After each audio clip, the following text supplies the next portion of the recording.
Yo creo que en algunos casos hemos abusado del modelo de Venture Capital para financiar emprendimientos que no necesariamente deben financiarse con Venture Capital. Desafortunadamente no solamente es de ganas y de talento.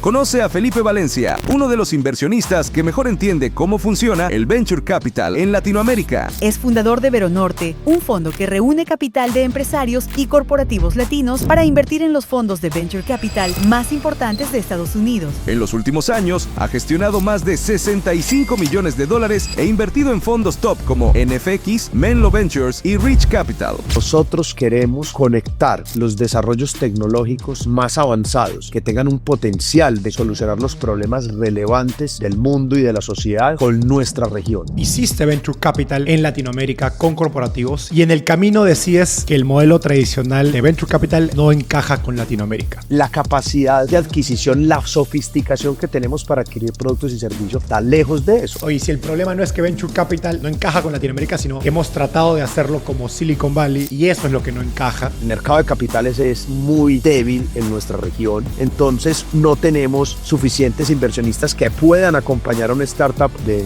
base tecnológica en todo su recorrido. Empecemos con un poco de tu historia. Cuéntanos cómo llegaste al fascinante mundo de las startups. La forma como llegué, yo había tenido una formación en mi carrera al principio técnica en temas de ingeniería mecánica y robótica y trabajé en eso en algunos lugares del mundo. Después me moví al mundo de internet y poco a poco la vida me fue llevando a temas más comerciales y de inversión.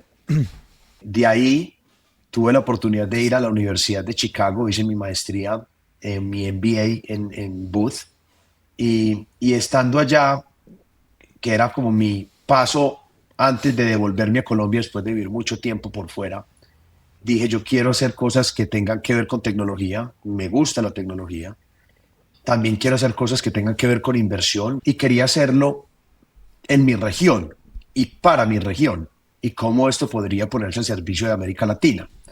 De esta forma nació la idea de hacer algo en Venture Capital, volví a Colombia y hablé con muchas personas y una de esas personas es un gran amigo que se llama Camilo Botero y él no solamente se entusiasmó, sino que terminó sumándose y construimos esto juntos y así fue que nació Veronorte hace ya, como te digo, casi 13 años.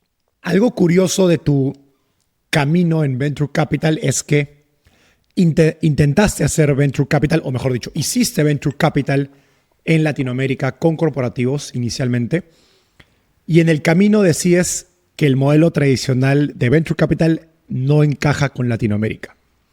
¿Cuál fue el momento que te hizo decir vamos a dejar de invertir en startups de Latinoamérica? Bueno, Enzo, yo creo que esta es una pregunta que tiene mucho de ancho y de largo, como decimos en Colombia. La idea inicial era cómo venimos a hacer Venture Capital en América Latina. Nosotros pasamos 2 años o más estudiando, recorriendo los ecosistemas de innovación de diferentes partes del mundo y fuimos a ver qué estaba pasando en ese entonces. Estoy hablando de 2012, 2013, 2000, por ahí 14, por esos lados. Estuvimos viendo qué había pasado y qué estaba pasando en Argentina, en Brasil, pero también en Silicon Valley, en Israel, en Boston, en Nueva York. Fuimos a diferentes universidades a estudiar el tema. Y la visión es diferente dependiendo de donde uno se pare, como en la escala, como emprendedor, como inversionista de Venture Capital que invierte en compañías o ahora en el rol que tenemos de inversionistas en fondos de Venture Capital. Nosotros veíamos que era complejo crear un portafolio estructurado, balanceado, que mitigara el riesgo en América Latina en ese entonces, porque no veíamos el mercado, estoy hablando aquí desde startups hasta las características del mercado exógenas a la compañía como tal, lo suficientemente grande, sofisticado, profundo, denso para uno desarrollar una tesis de inversión alrededor de este activo en esta parte del mundo. Pero como una de las cosas que pasó es que cuando veíamos esa dificultad y nos costaba decir vamos a levantar capital para invertir en startups en América Latina y crear portafolios bien balanceados, y ya hablamos de las características específicas, también nos dimos cuenta que la tecnología era el driver para solucionar los grandes retos que tenía la humanidad, que de alguna forma se exacerban en regiones como las nuestras, donde no tenemos las mismas capacidades. Y dijimos, pero aquí tenemos que estar. ¿Cómo podemos seguir invirtiendo en tecnologías desde una forma disciplinada, estructurada y que tenga sentido desde el nivel de inversión? ¿Y cómo conectar esa tecnología con nuestra región? Entonces terminó siendo una tesis que buscaba la tecnología donde estuviera en el mundo. No es que decidimos no invertir en América Latina, sino que dijimos no vamos a invertir exclusivamente en América Latina, y con esta nueva tesis de buscar la tecnología más disruptiva donde estuviera, y en el caso que esté por fuera, conectarla con Latinoamérica, el mismo mercado y las mismas oportunidades nos llevaron a ser un inversionista por mucho mayoritariamente por fuera de América Latina. Veronorte nace en 2011. ¿Cómo ha cambiado eso? ¿O cómo ves que ha cambiado eso en los últimos años? ¿O es algo que crees que persiste, esta visión o este análisis? Pues mira, Veronorte ha cambiado mucho. Inclusive en un principio no nos llamábamos Veronorte, nos llamábamos Inventure. Y después de un tiempo cambiamos el nombre porque cambiamos la estrategia. Inventure fue el nombre que tuvimos durante ese periodo de exploración y definición de lo que queríamos hacer. Yo creo que hay una cosa que no ha cambiado en Veronorte después de ese proceso que te digo yo como de descubrimiento, y es nosotros queremos conectar los desarrollos tecnológicos más avanzados que tengan un potencial de solucionar los problemas relevantes del mundo y de la sociedad con nuestra región. La forma como lo hacemos ha venido evolucionando, pero siempre desde la visión de un inversionista. Es decir, nosotros ponemos capital a trabajar no solamente para capturar el valor del desarrollo de estas tecnologías en diferentes niveles, como ya podremos ver más adelante, empezamos invirtiendo directamente en compañías, ahora invertimos en fondos, pero siempre también con la visión de cómo conectamos ese ecosistema de innovación y esas tecnologías con nuestra región y con los actores adecuados en nuestra región para que de verdad pueda tener un gran chance de impactar y de ayudar a nuestras sociedades y a nuestras economías a seguirse desarrollando. Eso se mantiene, la forma ha cambiado. Entonces, en un principio, con esa tesis, dijimos, extraordinario, queremos invertir donde sea que esté la tecnología, queremos utilizar el capital para crear esos puentes y esas relaciones. Y dijimos, ¿quién pueden ser esos inversionistas? Además que no teníamos track record, nosotros no venimos del típico camino de los inversionistas en Venture Capital que habían sido antes emprendedores exitosos y se convirtieron en inversionistas o habían trabajado en Investment Banking. Camilo sí lo había hecho y habían después sido analistas, principals en fondos de Venture Capital. Nosotros empezamos nuestra firma como los únicos partners y fue un emprendimiento. Entonces nosotros... Tampoco habían firmas en Latinoamérica. Tampoco habían firmas en América Latina, habían muy pocas, estaban naciendo las firmas, estoy de acuerdo. Pero podíamos haber venido de afuera, de otras firmas que querían venir a replicar lo aprendido acá.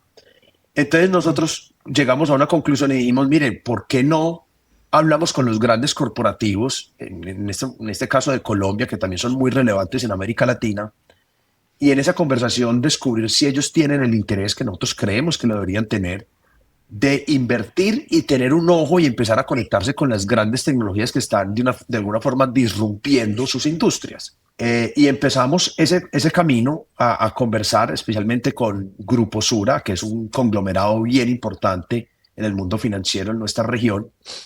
Y esa conversación derivó en una actividad inversionista que en un principio auscultó qué posibilidades había en América Latina, pero con esa visión de buscar lo más disruptivo, nos fue llevando a invertir cada vez por fuera.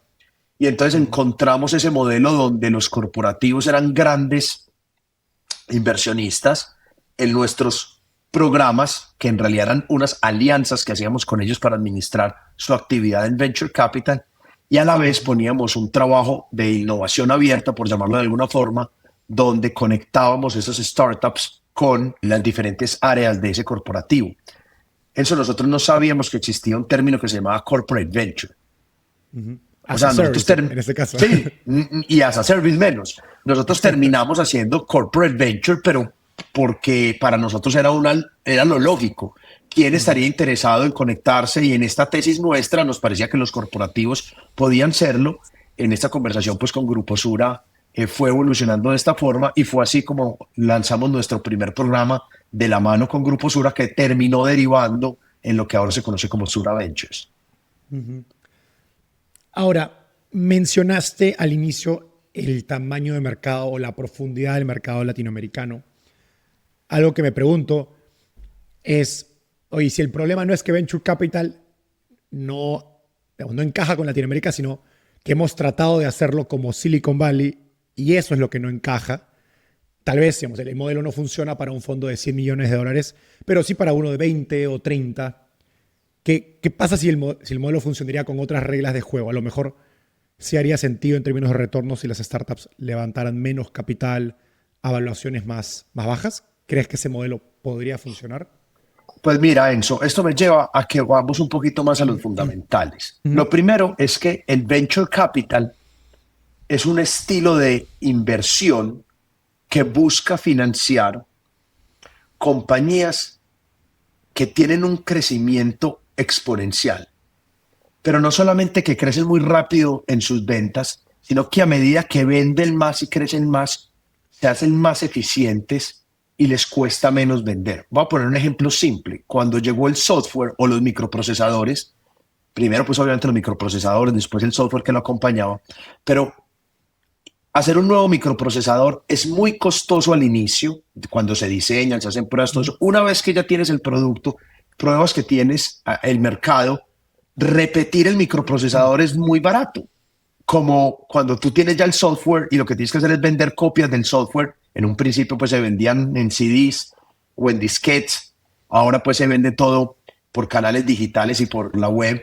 Pero ya el costo unitario adicional es prácticamente cero y el revenue sigue siendo muy interesante. Ese tipo de modelos de negocio son los modelos que busca el Venture Capital, porque también tienen mucho riesgo. Porque para que esos crecimientos se den, tienen que pasar dos cosas. Tienen que ser tecnologías nuevas, disruptivas, o modelos de negocios que se basan en esas tecnologías de forma que no existe y tienen que crecer rápidamente para copar el mercado y generar esos efectos de red, ejemplo Uber, o en el caso latinoamericano Rappi, por ejemplo, Nubank, etcétera. Pero también tiene que haber mercados grandes que permitan ese crecimiento. Es ahí donde el Venture Capital tiene sentido. Creo que menos del 5, 3% de las compañías de Estados Unidos se financian en su inicio con Venture Capital porque son compañías que cumplen este perfil. Yo creo que en algunos casos hemos abusado del modelo de Venture Capital para financiar emprendimientos que no necesariamente deben financiarse con Venture Capital. Entonces, esa es como una primera visión de qué es lo que hace el Venture Capital. Nosotros creemos que para que eso se dé, pues tienen que haber ciertas condiciones, unas del emprendedor y de la compañía y otras exógenas, que no necesariamente están en control del emprendedor ni de los inversionistas de Venture Capital. En Latinoamérica creemos y estamos seguros y lo hemos visto que hay excelente talento, grandes emprendedores, buenas empresas, inclusive con ideas interesantes e importantes, pero también hay unas fuerzas exógenas muy complejas y las quiero dividir en varios capítulos. Las startups más veloces ya usan inteligencia artificial para quitarse trabajo de encima y enfocarse en lo más importante. Y cada vez más emprendedores la usan para trabajar mejor y más rápido. Notion AI hace el trabajo pesado por ti. Organiza, escribe y hasta toma acciones para que tu equipo se enfoque en lo importante.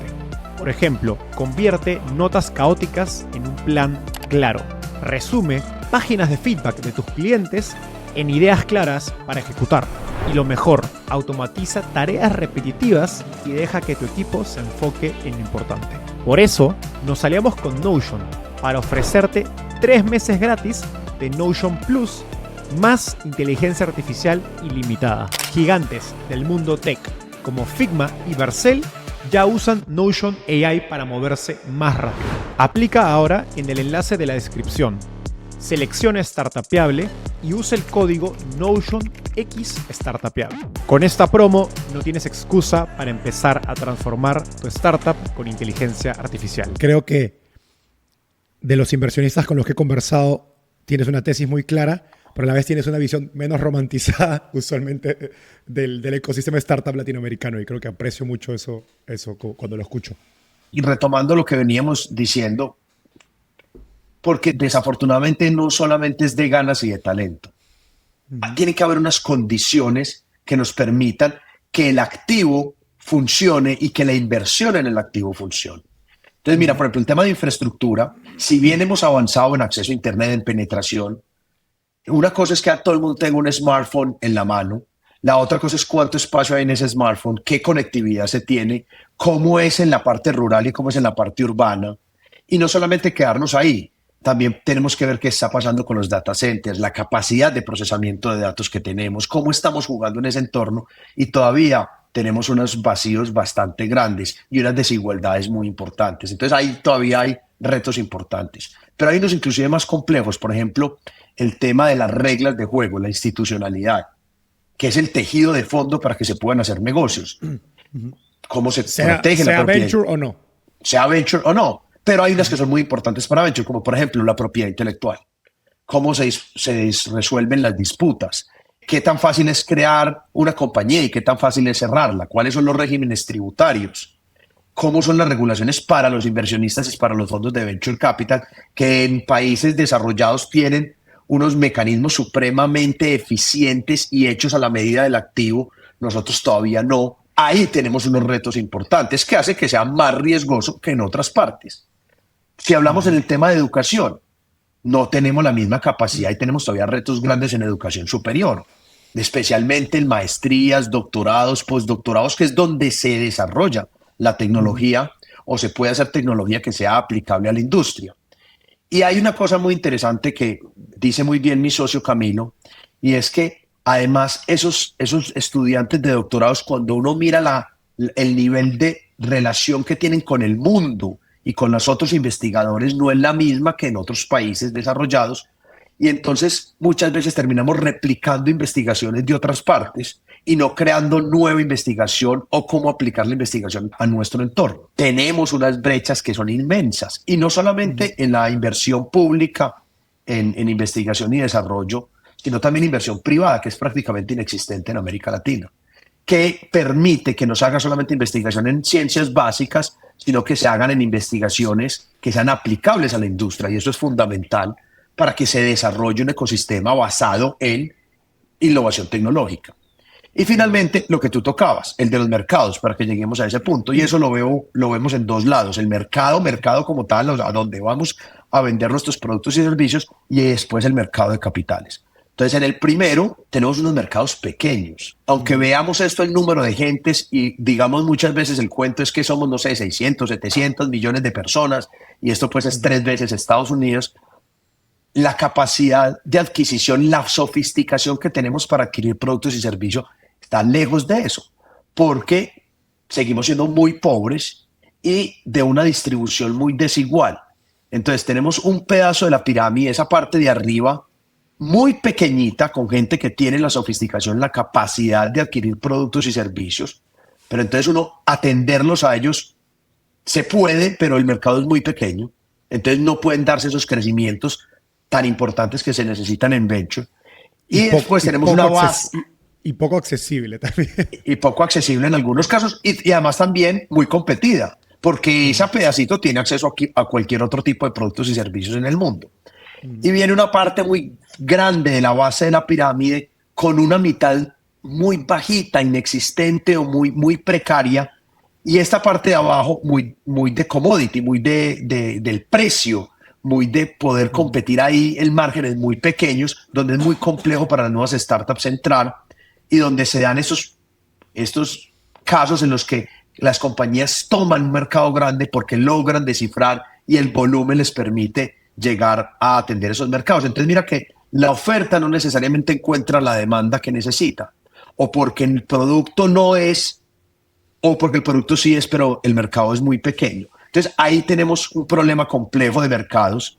Y en el mercado de capitales ni qué hablar. El mercado de capitales es muy débil en nuestra región, muy poco sofisticado, y el apetito por ese riesgo pues se hace muy complejo de que exista capital disponible. Entonces no tenemos suficientes inversionistas que puedan acompañar a una startup de base tecnológica en todo su recorrido, desde la etapa pre-semilla, serie semilla, A, B, etcétera. Y para eso, más complejo aún, cómo salir de las inversiones. Las actividades de fusiones y adquisiciones, las salidas a bolsa, prácticamente inexistentes. Porque Venture no solamente hay que crecer, sino que hay que poder monetizar y salir para que los inversionistas puedan tener su retorno y puedan seguir invirtiendo. Entonces mira que no es una crítica al emprendedor, no es una crítica a las propuestas que muchas veces nos traen los emprendedores. En algunos casos necesariamente no son modelos que son necesariamente invertibles bajo Venture Capital, pero muchos sí, sino que hay otros factores que hacen que sea complejo. Entonces para inversionistas, en el caso como nosotros, vemos difícil poder tener la profundidad y la capacidad de poner capital a trabajar buscando el riesgo que necesitamos con los retornos que requerimos. Me gustaría verlo del otro lado, porque dijiste, por estas condiciones es riesgoso invertir. Ahora, el riesgo de invertir no necesariamente es malo si es que se te paga por ese riesgo, ¿no? O sea, a mayor riesgo que uno tome en una inversión, espera mayor retorno. ¿Qué tendría que pasar en Latinoamérica? Me pregunto si alguno de esos factores tú crees que puede mover más la aguja para justificar una estrategia de inversión más agresiva en Latinoamérica. Pues mira, Enzo, lo que yo decía es, lo que pasa es que ¿de dónde viene el riesgo? Porque si es el riesgo de ejecución, si es el riesgo de que la tecnología funcione, si es el riesgo de que pueda lograr capturar un mercado o crear un nuevo mercado, que en algunos casos ha pasado, pues ese es el riesgo que busca un inversionista de Venture Capital. Pero si a eso le suman riesgos de no está la infraestructura, la institucionalidad no funciona y las reglas de juego cambian constantemente, no podemos conseguir gente con la educación necesaria o el cliente no tiene la educación necesaria para aceptar el producto, no hay mercado que siga acompañando el crecimiento de la compañía, pues unos riesgos que no necesariamente son los riesgos que busca un inversionista de Venture Capital. Entonces, a eso es lo que yo me refiero, que es un riesgo excesivo en un activo que de por sí es riesgoso por la naturaleza misma. Yo creo que tenemos que trabajar en muchos frentes. Tenemos que trabajar fuertísimo en la parte de institucionalidad, de que tengamos unas reglas del juego claras, de que sepamos cómo jugar y que no nos estén cambiando la cancha a cada rato, tener menos regulación, más facilidad para este tipo de compañías y para este tipo de inversionistas. Y yo creo que muchas veces los países con muy buena intención tratan de fomentar el emprendimiento, se enfocan mucho, como debe ser en los emprendedores, pero han olvidado también fomentar el tema de los inversionistas. Necesitamos crear inversionistas y toda la cadena de inversionistas, desde crear inversionistas de Venture Capital, pero también quiénes son los que invierten en los fondos de Venture Capital y por qué. Y de alguna forma educar a las familias, a los corporativos, a los inversionistas institucionales. Ahí hay todavía mucho trabajo por hacer. En el tema de educación, ni que hablar, en cómo fomentar la investigación y desarrollo y hacia dónde llevar la investigación y desarrollo en nuestras universidades y en nuestros centros de investigación es fundamental. Y yo creo que es un trabajo difícil porque es como una marioneta que tiene muchos hilos y no solamente un hilo hay que jalar varios hilos a la vez. Y es un trabajo que toma tiempo de desarrollo de ecosistema y de capacidades por diferentes aristas para que pueda darse lo que se ha dado ya en otros lugares del mundo. Dicho eso, ¿cómo viviste o cómo interpretaste tú la burbuja que pasó en los últimos años? Fue un periodo difícil y un periodo infortunado, me parece a mí, que haya coincidido en muchos casos como el nacimiento de este movimiento emprendedor en algunas geografías, otras ya llevaban tiempo, inclusive habían tenido una burbuja anterior, y que haya llegado esa burbuja al activo, porque no fue solamente en América Latina. A mí me parece que tuvimos como inversionistas varias falencias. Una es la euforia nos llevó a confundir lo que son startups fondeables por venture capital, que tengan esos elementos que he descrito anteriormente, y otras que no lo eran, ya sea por la naturaleza misma del producto o la propuesta de valor, o el mercado en el que estaba o el entorno en que existía.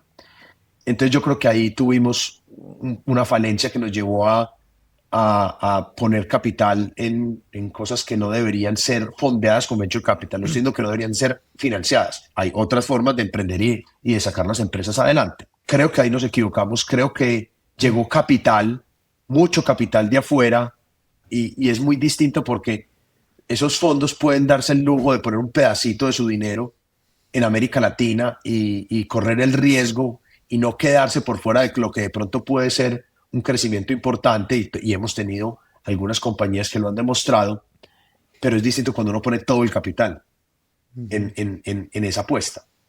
Entonces uno poner el 2% de un fondo en 3 o 4 startups de América Latina a poner todo su fondo en startups de América Latina en ese momento.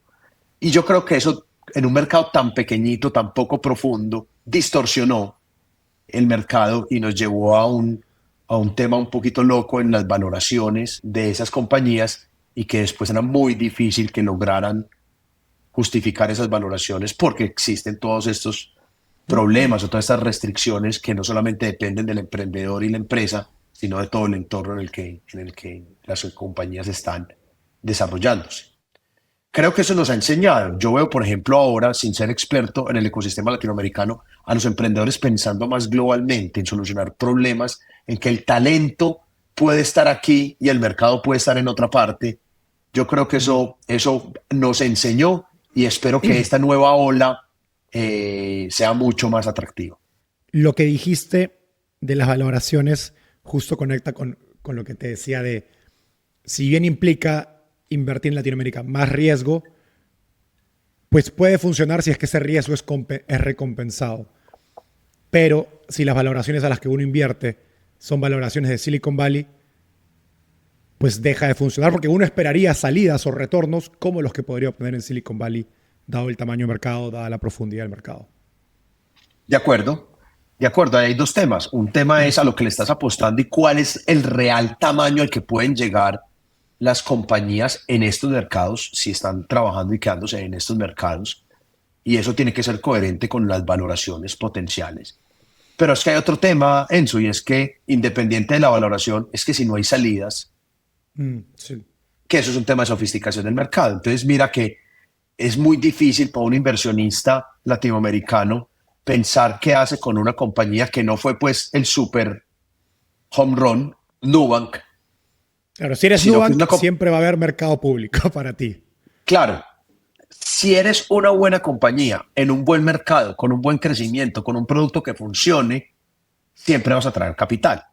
Pero hay otras compañías que son buenas, que posiblemente hay problemas en el cap table, en la valoración y todo eso, pero no solamente eso, es que no hay cómo salir de esas posiciones, porque el mercado de secundarios es inexistente, porque después, ¿qué hacen los que compran las acciones en el secundario con ellos? Porque los mercados de M&A o de fusiones y adquisiciones y de salidas a bolsa son muy, muy, muy, muy pequeños, muy poco profundos. Entonces ahí se generan unos riesgos adicionales complejos.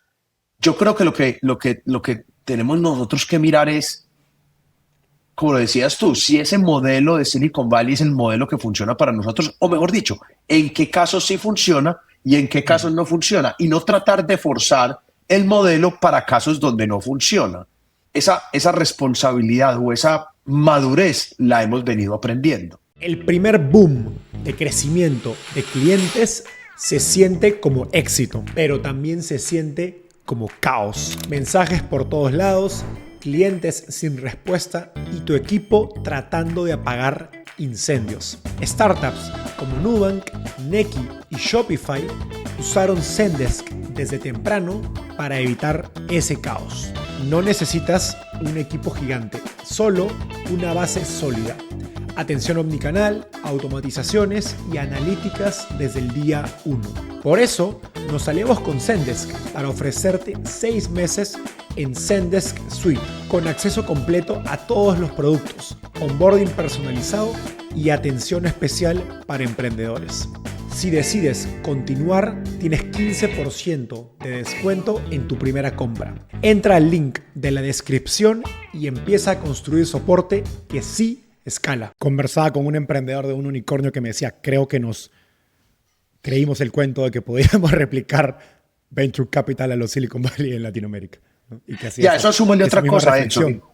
y tú que eres inversionista, la valoración es un pedacito de cómo se estructura una ronda de financiación.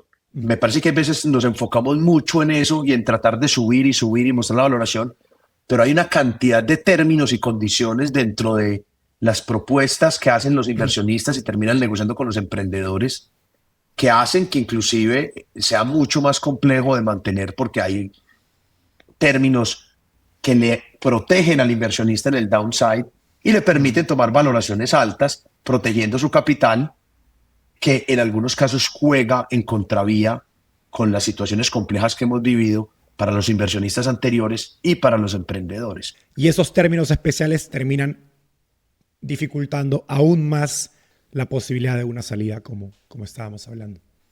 Claro, y también termina frustrando, porque entonces unos inversionistas ángeles, más locales, más inexpertos, terminan pagando unas condiciones complejas. Entonces se crean unas liquidaciones preferenciales que los ponen en unas condiciones difíciles en cualquier momento de una salida, o se crean unos pay to play donde hay que seguir poniendo capital para poder seguir manteniendo las condiciones, y si no puedes, prácticamente te borran del cap table.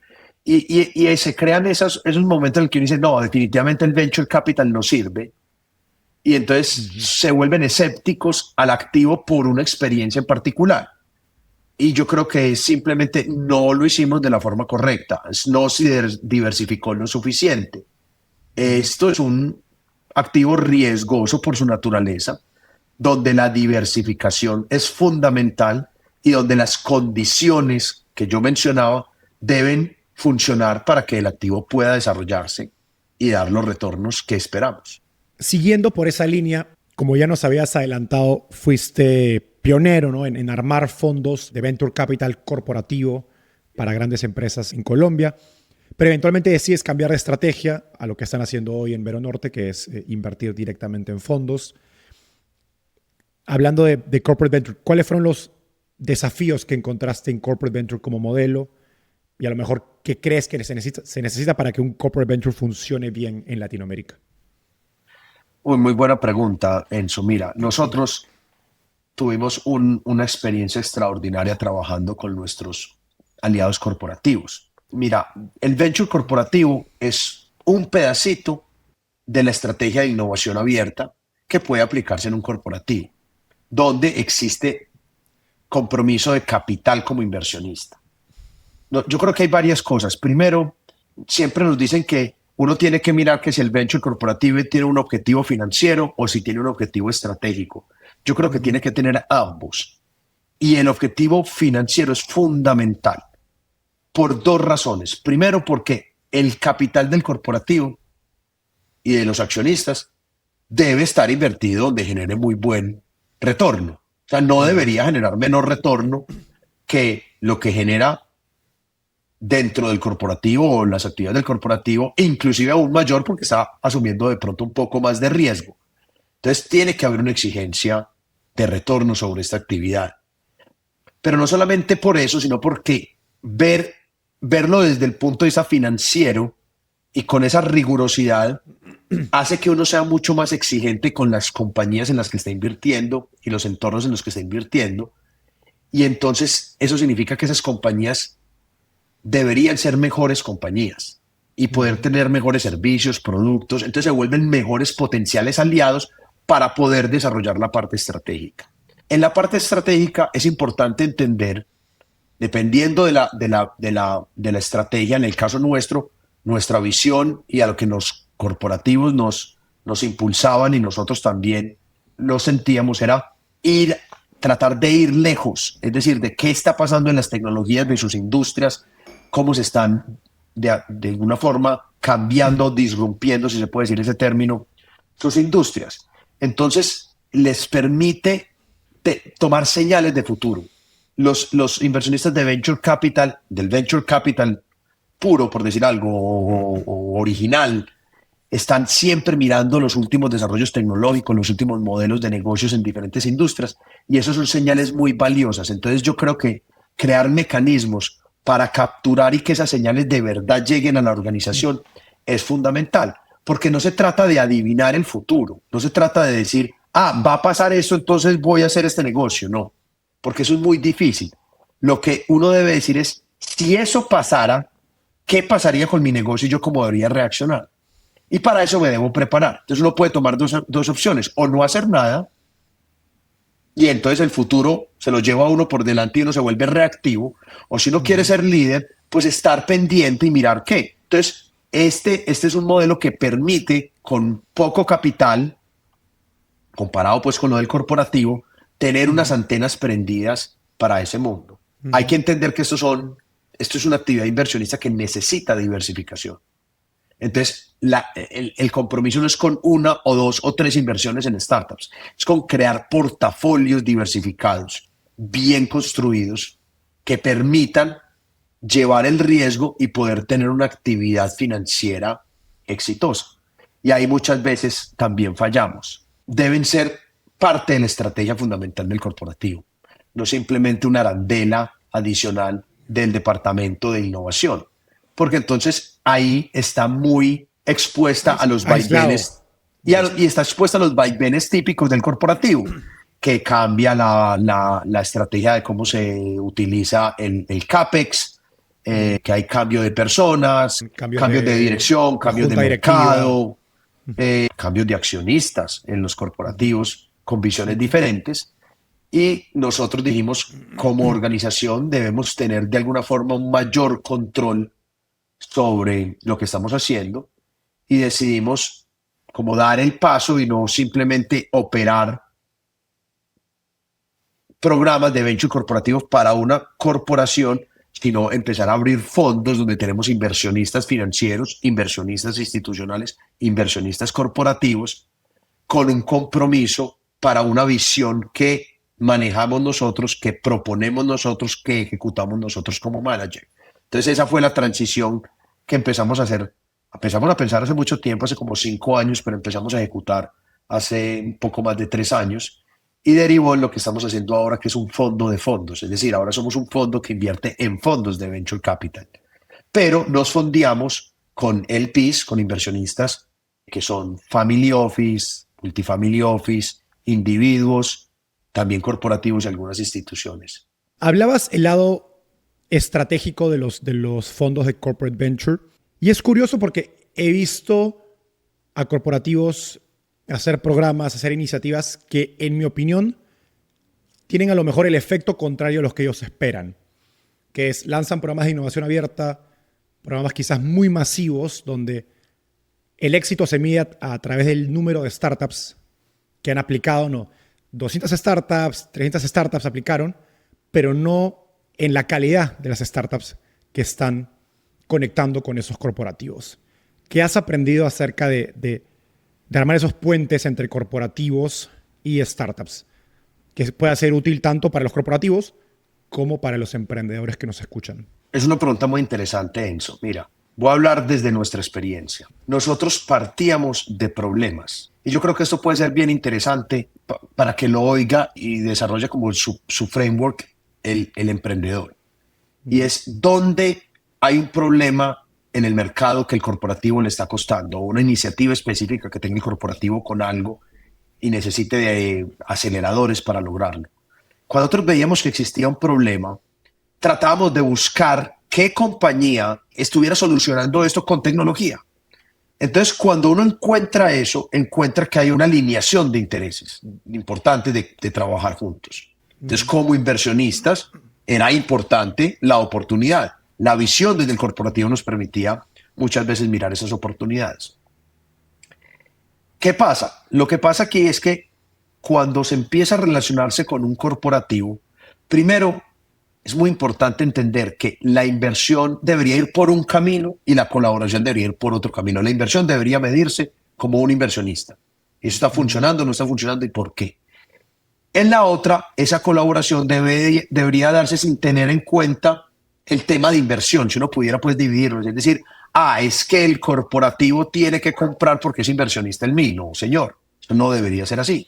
Y al contrario, hay que tener mucho cuidado con eso, porque pueden darse unos desalineación de incentivos muy complejas. El corporativo tiene que entender cuál es el PIG al que le está apostando.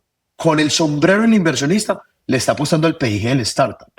Y debe procurar porque la startup sea exitosa, independientemente de la colaboración o no. Si en algún momento confluyen, maravilloso.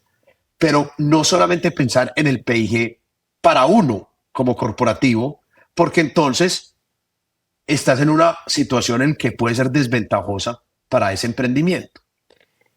Por el otro lado, en la colaboración es cómo crear ese valor para ambas partes que les funcione a los dos.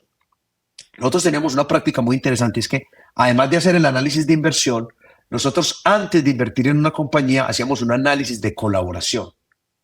Y era muy importante porque ponía al emprendedor y a las personas dentro del corporativo a conversar sobre, una vez invirtamos, si esto pasa, ¿qué vamos a hacer juntos? No empezar a pensar eso después de la inversión.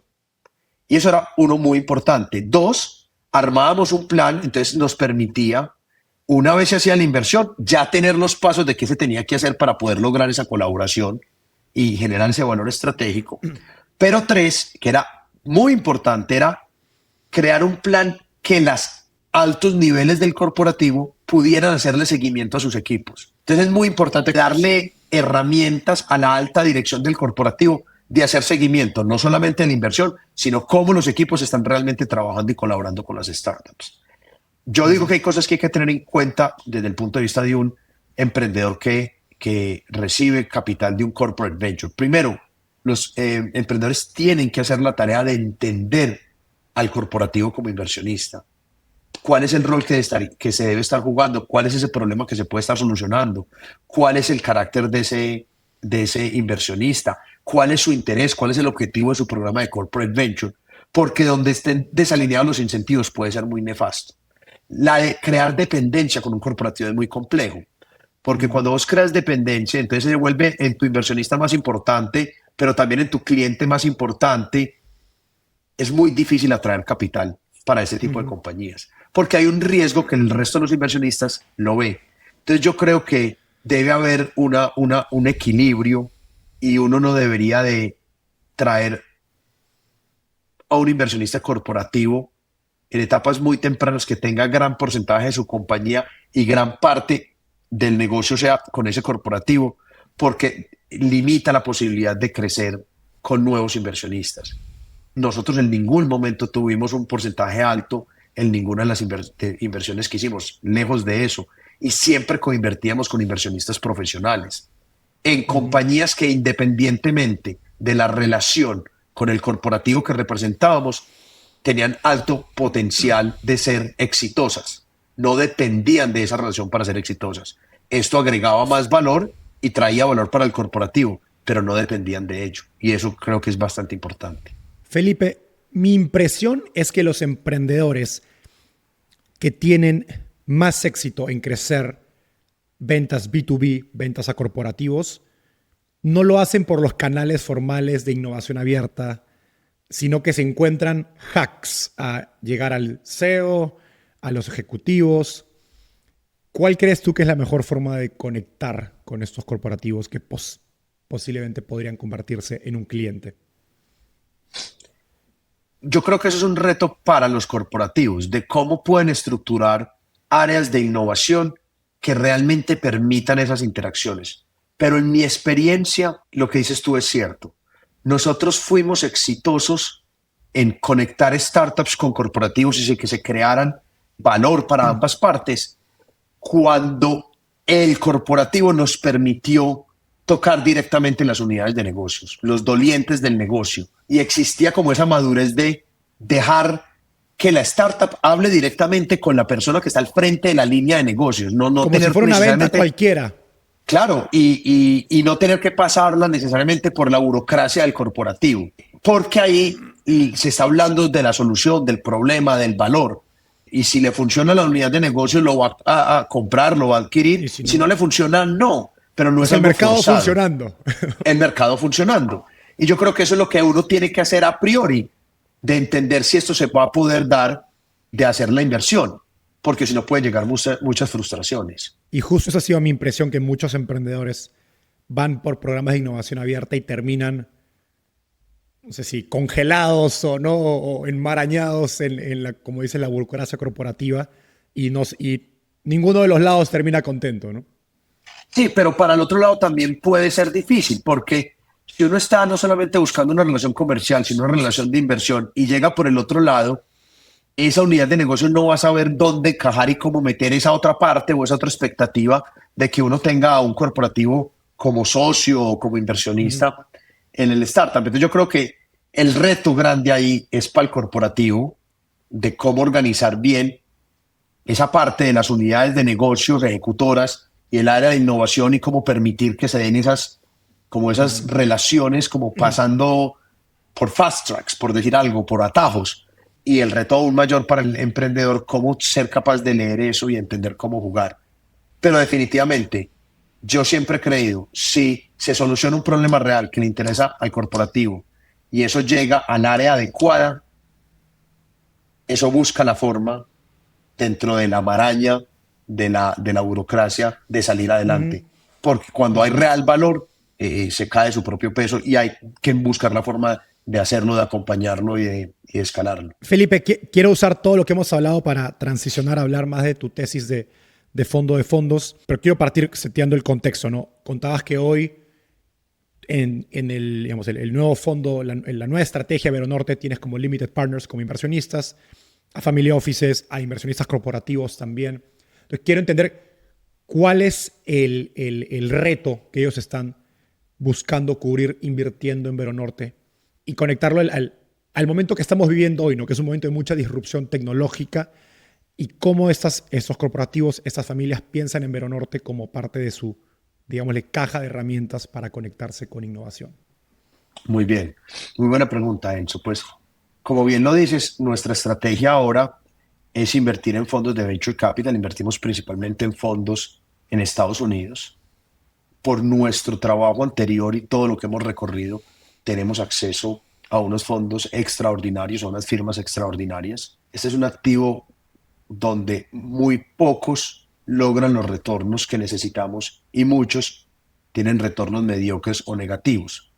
Solamente el cuartil superior de los fondos de venture capital logran retornos que puedan ser atractivos. Entonces aquí tener el acceso, saber escoger y crear un portafolio se vuelve determinante. Nosotros tenemos dos tipos de inversionistas. Tenemos inversionistas financieros y tenemos inversionistas que, además de financieros, son inversionistas estratégicos como los corporativos. Para los inversionistas financieros, que son familias e individuos, la propuesta de valor es darle acceso a un activo que trata de capturar el valor que se genera en las etapas tempranas del desarrollo de nuevas tecnologías o de nuevos modelos de negocios. Entonces, ¿qué es nuestra propuesta de valor o qué buscan estos inversionistas? Pues primero buscan acceso al activo, porque es un activo que les permite estar expuestos a algo que difícilmente lo pueden lograr con otros instrumentos financieros, que no tiene una correlación directa con los ciclos de mercado, porque tiene su propia dinámica, y en donde se pueden generar unos retornos bien interesantes. También les ofrecemos acceso, como bien lo decía, con unos montos de inversión más pequeños. Otro tema que es importante es que les permite ganar convicción sobre el activo. No es fácil hacer el due diligence de este tipo de inversiones. Tener un gestor especializado con una visión latinoamericana, pero invirtiendo en este tipo de activos en mercados desarrollados, hace que sea mucho más fácil y que pueda darse una allocation de parte de su portafolio para el activo. Por el lado de los inversionistas, además de la parte financiera, estratégicos, encontramos algo muy interesante, y es que, como bien lo hablábamos ahora, si existe la necesidad y el interés y la propuesta de valor de la startup son adecuadas, la relación entre el corporativo y la startup debería darse independientemente de si hay una inversión o no. Pues es como se dan las relaciones comerciales. Pero tener acceso, entender qué está pasando, poder tener la información muchas veces cuesta. Entonces nosotros tenemos una propuesta de valor muy interesante, y es que para un grupo limitado de corporativos con un ticket determinado en nuestro fondo de fondos, hacemos un servicio de conectar las startups de los portafolios de los fondos en los que invertimos o de las firmas en cuyos fondos invertimos, con el corporativo de una forma inteligente. Entonces, eso nos permite tener inclusive más acceso. Cuando un corporativo tenía su propio fondo de venture corporativo, su propio programa, pues también el recurso es limitado y tiene acceso a unas pocas opciones. Aquí a través del fondo de fondos tiene un montón de opciones, porque no solamente es los fondos en los que estamos invertidos, sino los fondos anteriores de esas firmas a los que podemos tener acceso a su portafolio. Entonces tenemos un proceso muy interesante de cómo conectar los corporativos con esas startups. Y esto le ayuda mucho a nuestra estrategia de fondos, porque para poder acceder a los fondos más relevantes, pues no solamente hace falta dinero, tienen dinero de sobra, están sobredemandados. Uno tiene que tratar de traer valor para sus portafolios, para su ecosistema. Y ese es el rol que juega Veronorte. Veronorte, como inversionista en los fondos, trae valor porque conecta a las compañías de su portafolio con el entorno de negocios de América Latina. Y eso nos favorece a todos, a los inversionistas financieros, no financieros, para poder tener acceso, que es fundamental para tener retornos interesantes en un activo como Venture Capital. Entonces, ese es un poquitico el modelo y lo que buscan los inversionistas cuando vienen a un fondo nuestro. Mencionaste que a estos inversionistas los puedes exponer a la frontera tecnológica, ¿no? A través de los portafolios de los fondos en los que han invertido ustedes. Me da curiosidad en las conversaciones que tienes con estos inversionistas, tanto familias como corporativos, ¿cómo están pensando acerca de su rol en lo que está viniendo en términos de inteligencia artificial y toda esta disrupción tecnológica? Pues mira, desde el lado del punto de vista de las inversionistas de las familias, mucho interés en entender, en aprender, en conocer, y mucho interés en participar de esa creación de valor. Y entonces tú ves ya inclusive las nuevas generaciones de estas familias con mayor conocimiento, con mayor interés, inclusive muchas con posiciones directas en compañías avanzadas de inteligencia artificial y buscando cómo entrar a este tipo de opciones. Y tienen diferentes tipos de iniciativas. Tienen iniciativas internas. Nosotros hemos visto que ya empiezan a experimentar fuertemente con herramientas de inteligencia artificial, inclusive creando sus propias soluciones. Y esta es otra forma más de estar expuesto, conocer, saber qué está pasando a través de la inversión en Venture Capital, en los ecosistemas más avanzados, en estas tendencias. Mucho interés de los corporativos por soluciones verticales, lógicamente, porque le pueden capturar el valor y pueden entenderlo más fácilmente que en temas de infraestructura o de modelos fundamentales, que si bien es interesante conocerlos, no necesariamente puedes aplicarlos directamente. A veces siento que hay una desconexión en el sentido de que, por un lado, estamos viviendo este momento, digamos, tan disruptivo, ¿no? Donde se están repensando industrias completas con nuevas tecnologías como IA, pero hay otras como biotecnología. Y por otro, se ven empresas familiares en Latinoamérica con estrategias bastante tradicionales.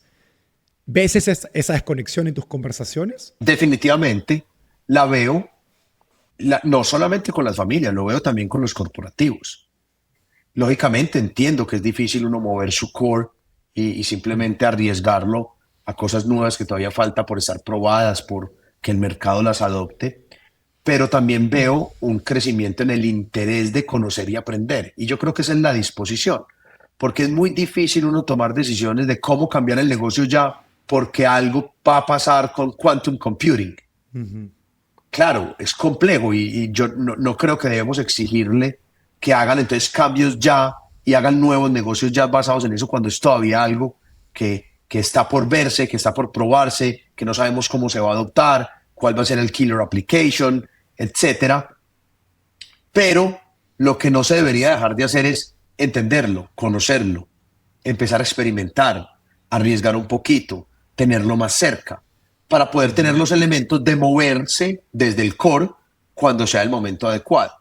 Entonces, yo creo que tampoco es exigirles que cambien todo de la noche a la mañana porque tenemos CRISPR y ya se puede hacer edición genética y podemos hacer biotecnología avanzada en los laboratorios del mundo de las primeras startups, porque de eso no se trata de entender eso, si eso funciona y se vuelve mainstream, qué pasa con mi negocio y tratar de estar preparado.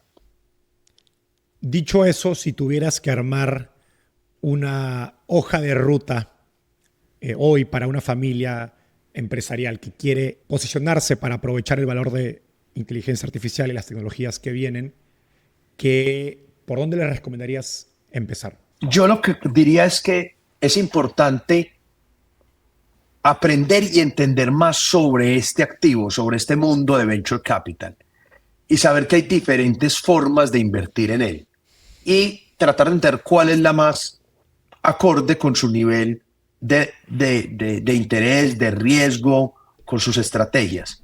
Y voy a como a decir a qué me refiero. Vemos que hay veces las familias invierten directamente en una compañía y esa probabilidad de que esa compañía le vaya mal, si está haciendo algo realmente relevante, es muy alta porque está corriendo un riesgo grande, está haciendo algo nuevo, está desarrollando una tecnología que no existía. Y entonces no les va bien y entonces crea un mal precedente y queda satanizado el activo como tal. Y es que posiblemente no es la forma de hacerlo, a no ser que, a no ser que puedas hacer un portafolio de muchas inversiones para poder mitigar el riesgo. O puedes invertir en un fondo y también puede irte mal o no mal.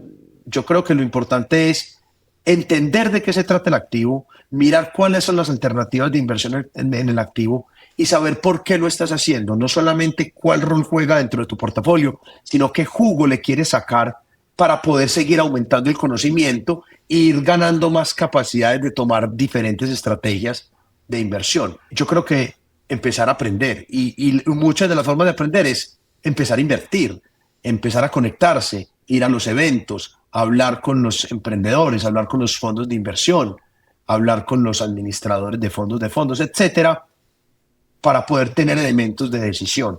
Pero definitivamente creo que un portafolio en este momento debe tener exposición a tecnología, y eso se puede hacer a través de mercados privados o de mercados públicos. Arriesgarse a aprender, arriesgarse a conocer, para que esas decisiones no sean tan complejas, porque lo que uno no entiende es muy difícil aceptarlo, pero cuando uno empieza a entenderlo, uno empieza a ver que hay opciones que no necesariamente son pues 0 o 1, sino opciones estructuradas de una forma profesional que le permite empezar a caminar ese camino de cómo llegar a invertir y ser un jugador relevante en este mundo, como dices tú, maravilloso, las startups y la tecnología. Antes de continuar el episodio, quiero pedirte un pequeño favor. Solo el 21% de las personas que escuchan Startupeable están suscritas a este canal. Si tú no lo estás, por favor, ayúdame dándole clic en suscribirte. Con solo un clic nos ayudas a crecer mucho más de lo que te imaginas. A cambio, yo me comprometo a seguir mejorando la calidad de las entrevistas y seguir trayendo cada vez mejores invitados, como los líderes detrás de Mercado Libre, Nubank, Duolingo, Tienda Nube, Pedidos Ya y más empresas de tecnología exitosas de Latinoamérica y el mundo. Gracias y ahora sí, volvemos al episodio. Felipe, tengo un par de preguntas finales. ¿De qué has cambiado tu opinión estos últimos 12 meses respecto de lo que hemos hablado? He aprendido mucho en este último tiempo de los inversionistas como family office e institucionales. Antes estábamos enfocados en invertir en startups y éramos VCs que teníamos un tipo de LPs. Ahora estamos más arriba en la escala y tenemos otro tipo de LPs. Yo creo que en estos últimos 12 meses o 24 meses hemos aprendido a refinar aún más cuál es la propuesta de valor y tratar de entender qué quieren nuestros inversionistas latinoamericanos, en qué punto van, qué están dispuestos a hacer, qué no están dispuestos a hacer. Te pongo un ejemplo. Uno al principio creía, no, es que nosotros tenemos muy buen acceso. Solamente eso es suficiente para uno atraer y ser una buena opción. Pero es mucho más que eso. A invertir en los mejores fondos. A invertir en los mejores fondos y eso debería ser suficiente. Y no, el tema de la diversificación es importante. El tema de no solamente el acceso, sino de permitirle a un inversionista tener una estrategia completa de venture capital con un ticket más pequeño de lo que le tocaría hacerlo a él.